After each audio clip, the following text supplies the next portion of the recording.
Hello, me and Elizabeth want to thank ChiroSecure for always having our backs and for giving us this opportunity to share this amazing information with you. For now, Elizabeth is going to take a nap while we continue to hang out with some amazing information that you've got to know. So hold on. Okay, Elizabeth, your time, her time for bedtime. Hi, I'm Monika Buerger, and I cannot wait to bring you this amazing information today. We're going to talk everything TOTS, tethered oral tissue, from head to toe and everything in between. How's that? So, tethered oral tissue, tongue ties, that's often known as ankylosing tongue ties. It's not just about breastfeeding and speech. Although the literature out there really tends to focus on breastfeeding and speech, and the literature is all over the place with regards to breastfeeding in particularly. In fact, I have over 225 papers that I've gathered over the last couple of years, because this is becoming such an explosive topic. Looking at the literature, and there is a lot of conflict with regards to breastfeeding and tongue ties and frenectomies out there in the literature. But what I want to talk about is something different. I want to expand your reach, so to speak, on any fascial restrictions. So the tongue has a fascial component that it can be anchored or tethered to the floor of the mouth. And there's a lack of functional movement of the tongue. So just recently, this week, a couple days ago, as a matter of fact, I scored a new paper with regard to children and sleep disordered breathing and obstructive sleep apnea in kiddos with ties. It was a systematic review, which is one considered in research one of the higher standards of research, where they looked at all the literature. They went out there and explored all the literature with regard to tongue ties and sleep apnea or sleep disordered breathing in kiddos.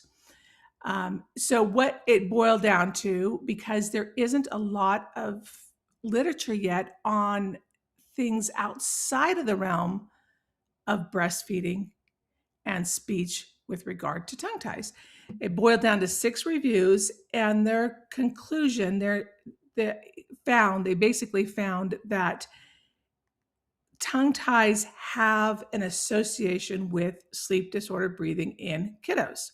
So what's the big deal? Well, there's a couple things to think about here. One, oftentimes those kiddos you'll see have an open mouth breathing presentation. So rather than breathing through the nose, they breathe through the mouth. That is known to be associated with enlarged tonsils, because the tonsils are there to catch all the bugs coming in and try to trap them from getting down into actually the digestive system, because the airway starts your digestive system. So we know that the microbiome is huge in its role in the immune system. The microbiome accounts for about 70 to 80% of the immune system. So the tonsils are like the gatekeepers there to catch the germs, catch the bugs from getting into your digestive system. So you can get enlarged tonsils. But the other thing that is so vital, especially in the critical window of neurodevelopment, that's the first 1,000 days of life, fetal development, and the first 2 years postnatally.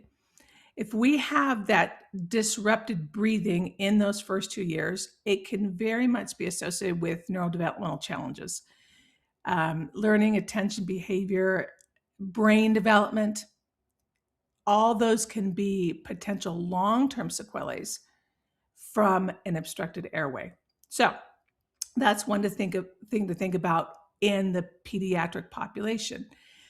But what's starting to happen in this field, which is super exciting, about over a decade ago, I organized a course around the neurofascial consequences of oral restrictions. Things to think about from a neurodevelopmental paradigm, from a sensory motor modulation paradigm. Because what can happen is the muscles, the suprahyoid muscles, the muscles above the hyoid, can pull the cervical spine into kind of a forward head posture, forward flexion. And just that one thing alone, and it's just much more complicated than this, but I'm just going to take this one case in point. Just that altered forward head posture presentation can alter critical sensory input into the developing brain or into the adult brain, because there's a lot of vestibular and proprioceptive information that can be skewed from that forward head posture. And we have that in the chiropractic profession already, looking at altered head posture, forward head posture, and sensory processing and anxiety and various disorders. Okay, Deet Harrison has done a lot of this work. So it stands to reason, if you have a little fiddle fart that during the developmental years has that abnormal structure, that altered sensory input. And again, I'm just going to stick with two sensory systems, vestibular and proprioceptive. It's more complex than that. But those are two key vital sensory systems or input that are critical for the developing brain. So fast forward to our adult years, a very fun study came out, I believe it was September, October of 2025, maybe earlier than that. But they looked at adults with tongue ties and basically their postural disorganization or disorganized posture and disorganized proprioception and their perceived dizziness. And they found those that with tongue ties had an increase in perceived dizziness, increase in postural disorganization. They didn't, their brain doesn't know where their body is in space. And so their posture and their ability to move through space with ease is disorganized. Again, that's going to lead to skewed sensory input into the brain, into the cerebellum, which flips its way into the sensory part of the thalamus, which that's where it gets tricky and crazy. Because if it's disorganized information, the brain doesn't know where the body is in space. And it is scary for the brain, so to speak. And that portion of the thalamus, there's a portion of the thalamus that regulates the hypothalamic pituitary adrenal axis, AKA can flip us into stress mode, into cortisol drive. So all from this deranged posture potentially from tethered oral restrictions.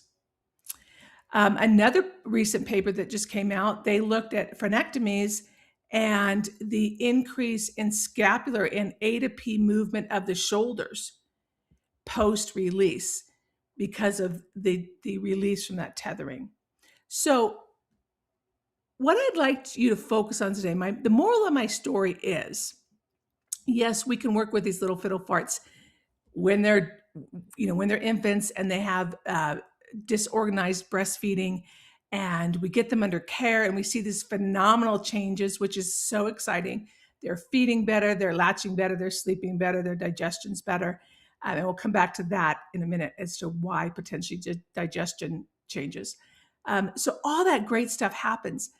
But what I want you to think about is if you have a little fiddle fart that as they grow, as they get older, they still have a lot of developmental delays, red flags, disorganized posture, disorganized sensory motor patterns, ADD, ADHD, trouble sitting, learning, paying attention, all those things.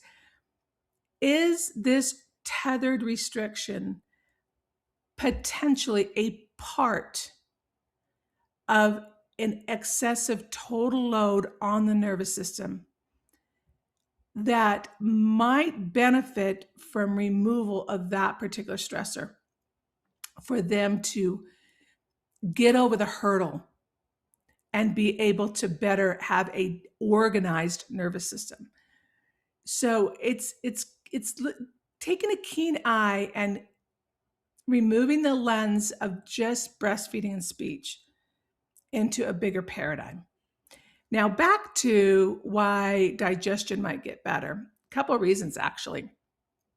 One, there's some evidence that where the vagal nerve lies, that the SCM muscles, if the tone of the SCMs are too tight, and it's compressing in that area, it can alter vagal tone.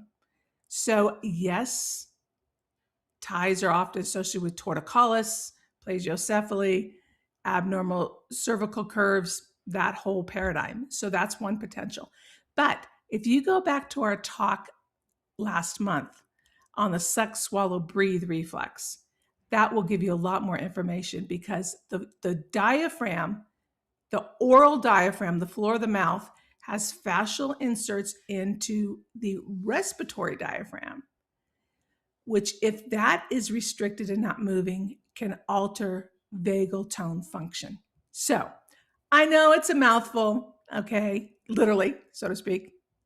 But hopefully this just expands your reach. It just gets you thinking about that little fiddle fart or older fiddle fart or adult that still has so many chronic disorders. They've got chronic subluxation patterns. It's like, why is that subluxation pattern not clearing? Why am I always having to see them more frequently? Why are they still having a disorganized nervous system? Maybe take a peek into what's holding it up or tying it up. And that can be the oral diaphragm connected to the thoracic diaphragm, connected to the respiratory diaphragm, connected to the pelvic diaphragm, all from tethered oral restrictions. So there you have it. If you'd like to learn more about this information, scroll down, take a peek, scroll down, dive in to my 6 pillars of foundations of neurodevelopment, 6 pillars course. Phenomenal information that literally ties all this together, pun intended, so that you can better serve your community.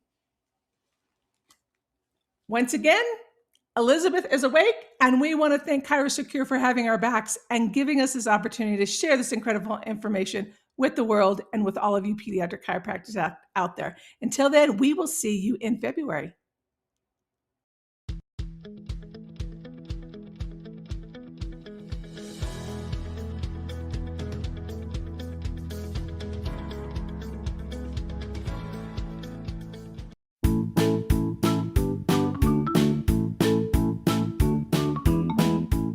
Today's pediatric show, Look to the Children, was brought to you by ChiroSecure.